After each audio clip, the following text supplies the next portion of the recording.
देखिए sir, mutual fund investment का एक ऐसा ऑप्शन है जहां पर आपको इन्वेस्टमेंट करने के लिए बहुत ज़्यादा एफर्ट डालने की ज़रूरत नहीं होती है, बहुत ज़्यादा मेहनत करने की ज़रूरत नहीं होती है। कुछ लोग जब अपनी पोर्टफोलियो बनाते हैं तो उनको लगता है कि भाई यहाँ पर पैसे बनाने के लिए मुझे बहुत ज़्यादा मेहनत करने की ज़रूरत है, बहुत सोच समझ कर मुझे चेक चाक करके बहुत ज़्यादा कोशिशों के बाद मुझे अपनी पोर्टफोलियो में फ़ंड ऐड करने की ज़रूरत है, तभी जाकर पैसे बनेंगे। जबकि ये बिल्कुल ही सही नहीं है। यहाँ पर बहुत ज़्यादा माथा लगाने की ज़रूरत नहीं है, बहुत ज़्यादा दिमाग लगाने की ज़रूरत नहीं है। म्यूचुअल फ़ंड में बस कुछ बातों का आपको ख्याल रखना है और उन बातों का ख्याल रखते हुए आप फ़ंड का सिलेक्शन करिए और भाई पैसे बनते हैं। क्योंकि म्यूचुअल फ़ंड के कॉन्सेप्ट की अगर बात की जाए ना, तो म्यूचुअल फ़ंड का कॉन्सेप्ट ही इसलिए है कि यहाँ पर वो लोग भी निवेश करें जिनके पास टाइम बचता है, वो लोग भी निवेश करें जिनके पास टाइम ही नहीं है, और वो लोग भी निवेश कर सकते हैं जिनके पास जानकारी नहीं है। तो यही कॉन्सेप्ट है, सिंपल सी अगर मैं बात करूँ तो इसी के ऊपर हम डिटेल्स में बात करेंगे। कुछ लोग क्या क्या गलती करते हैं जिसकी वजह से उनके रिटर्न्स 100 to 10% मैं कहता हूँ ख़राब होते हैं। सिर्फ किन किन खास बातों का ख्याल रखकर आप यहाँ पैसे बना सकते हैं, उन तमाम मुद्दों पर हम बात करेंगे। लेकिन उससे पहले एक हम्बल रिक्वेस्ट ज़रूर करूंगा सर, अगर चैनल को फर्स्ट टाइम विजिट कर रहे हैं या अभी तक आपने सब्सक्राइब नहीं किया है तो चैनल को ज़रूर सब्सक्राइब कर लीजिए, वीडियो को लाइक करके ज़्यादा से ज़्यादा शेयर कर दीजिए। देखिए म्यूचुअल फंड में क्या होता है ना, म्यूचुअल फंड में आपको ज़्यादा एक्सपर्टीज़ की ज़रूरत नहीं होती है, ज़्यादा माइंड लगाने की ज़रूरत नहीं होती, ज़्यादा दिमाग लगाने की ज़रूरत इसलिए नहीं होती है क्योंकि यहाँ पर जो आपके पैसे को मैनेज करने के लिए ज़रूरत होती है वो एक फ़ंड मैनेजर की होती है, जो कि ऑलरेडी एमसी की तरफ से रखा गया होता है। समझ रहे हैं ना, जिस भी फंड में आप पैसे निवेश करते हैं वहाँ पर फंड मैनेजर होते हैं, उनकी एक टीम होती है जो पूरा अपना एफर्ट डालकर आपके लिए बेस्ट स्टॉक्स तलाश करते हैं जहाँ पर वो आपके पैसे को निवेश करते हैं। अब आपकी जिम्मेदारी क्या बनती है, तो ये पहला रीज़न था जिसकी वजह से आपको दिमाग लगाने की ज़रूरत नहीं है, और यही रीज़न है जिसकी वजह से आपके पास टाइम है या नहीं है कोई मैटर नहीं करता, कुछ भी फ़र्क नहीं पड़ता है। आपके पास जानकारी है या नहीं है इसका भी कोई फ़र्क नहीं पड़ता है। समझ रहे हैं ना, बस आपकी ज़िम्मेदारी क्या है। अब आपकी ज़िम्मेदारी इतनी है कि आप एक फ़ंड का सिलेक्शन करें। फ़ंड का सिलेक्शन करने के लिए सिंपली आपको कुछ चीज़ों का देखना ज़रूरी रहता है फ़ंड के अंदर, और इस टॉपिक के ऊपर भी मैंने कई सारी वीडियो बना चुका है। अगर आप सर्च करेंगे कि how to select best mutual fund Be Financer, अब बी फिनेंसर लास्ट में लगा दीजिए तो आपको बहुत सारी वीडियोज़ हमारी मिल जाएगी। आपको फ़ंड के सिलेक्शन के लिए 2-3 बातों का ख्याल रखना होता है फ़ंड के अंदर। समझ रहे हैं, सबसे पहली चीज़, अगर पास्ट परफॉर्म है उसका अगर अच्छा खासा रिकॉर्ड है तो आप देखिए कि भाई रिकॉर्ड रहना चाहिए। समझ रहे, किसी भी फंड का पुराना रिकॉर्ड रहना चाहिए। जितना पुराना फंड होगा उतना ज़्यादा उसका डेटा आपको मिल पाएगा और आपको ये समझने में आसानी होगी कि ज़्यादातर टाइम में, मैक्सिमम टाइम पीरियड में इस फंड ने कैसा परफॉर्म किया है। तो ये सबसे पहली चीज़ हो गई।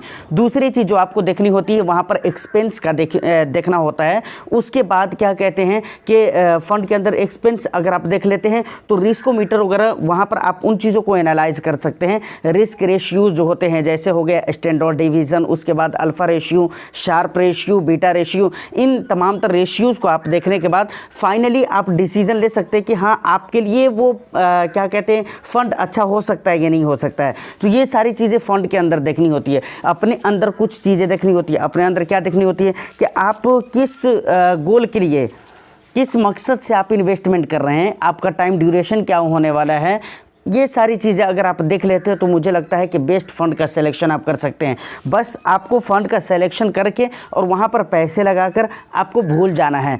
अब म्यूचुअल फंड के अंदर इन्वेस्टर्स गलती क्या करते हैं कि यहाँ पर बहुत ज़्यादा उनको लगता है कि स्ट्रैटेजी वगैरह मिल जाए और जिस स्ट्रैटेजी को अपनाकर हम यहाँ पर पैसे बना सकें, जबकि ऐसा नहीं होता है सर। बहुत ज़्यादा स्ट्रैटेजी आपको यहाँ पर लगाने की ज़रूरत नहीं होती है। बहुत छोटा सा काम आपको करना होता है जो कि मैंने आपको बता दिया है। अगर बहुत ज़्यादा स्ट्रैटेजी लगाना आपको आता है, इसके बारे में नॉलेज है और उतना अगर आपके पास टाइम है तो फिर डायरेक्ट आप स्टॉक मार्केट में आ सकते हैं ना। दूसरी बात, पोर्टफोलियो को हमेशा आप सिंपलीफाई रखिए, बिल्कुल सिंपल रखिए पोर्टफोलियो को बिल्कुल खिचड़ी बनाने की ज़रूरत नहीं है। बहुत ज़्यादा उसमें फ़ंड ऐड करने की ज़रूरत नहीं है और तरह तरह के फ़ंड ऐड करने की ज़रूरत नहीं है।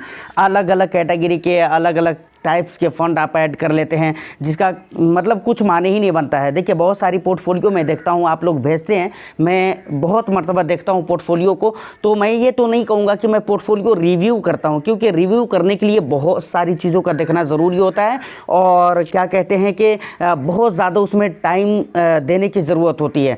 तो मैं रिव्यू तो नहीं बोलूँगा, बस मैं मोटे मोटे तौर पर कुछ ज़रूरी चीज़ें जो होती हैं वो मैं चेक करता हूँ। तो बहुत सारी पोर्टफोलियो में देखता हूँ कि भाई गैर ज़रूरी फंड ऐड किए गए होते हैं। मतलब गैर ज़रूरी फंड का मतलब ये है बहुत ज़्यादा सेक्टरल फंड या सेक्टरल थेमेटिक फंड या फिर international fund, funds of funds. मुझे ये नहीं समझ में आता है कि फंड्स ऑफ फंड्स आप क्या समझकर ऐड करते हैं या फिर इंटरनेशनल फंड आप क्या समझकर ऐड करते हैं।